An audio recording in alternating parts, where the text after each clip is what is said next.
ఆ మాటల్ని ఉద్యమాన్ని తప్పుబట్టలు ఆయన అలాగే ప్రొటెస్ట్ జరుగుతున్నప్పుడు కూడా ఈయనకి స్టాండ్ ఏంటి, ఎందుకంటే ఈయన ఎన్డీఏలో భాగస్వామిగా ఉన్నా సరే దాన్ని వ్యతిరేకించలేదు, ఈయన స్టాండ్ ఏంటి చెప్పలేదు, జనసేన సైలెంట్ గా ఉంది. ఇప్పుడు మాట్లాడడం ఏంటి అనేది ఆశ్చర్యం. అంటే జనాలు క్వశ్చన్ చేశారు సోషల్ మీడియాలో, నువ్వు జంజీ హీరో కదా, నీ దగ్గర అంత యూతే కదా, మాట్లాడవా, నువ్వు నోరు మీద ప్రతిదానికి ప్రశ్నిస్తా అంటావు కదా అని.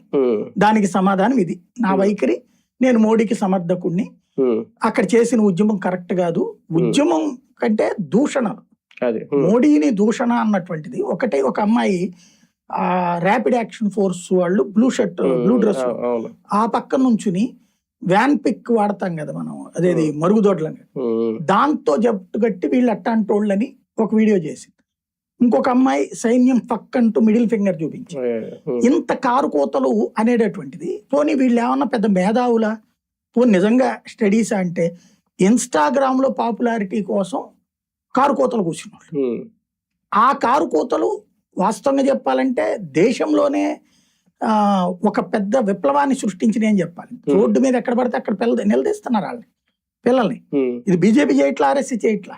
పెద్దవాళ్ళు అడుగుతున్నారు, ఏమన్నా నువ్వే కదా మొన్న మోడీని తిట్టింది, సిగ్గుందా నీకు అని ఆడపిల్లల్ని అడిగినటువంటి సందర్భాలు ఉన్నాయి. సోషల్ మీడియాలో భారీ ఎత్తున వాళ్ళని క్వశ్చన్ చేస్తుంటే ఒక్కొక్కళ్ళు వచ్చి క్షమాపణ చెప్తున్నారు.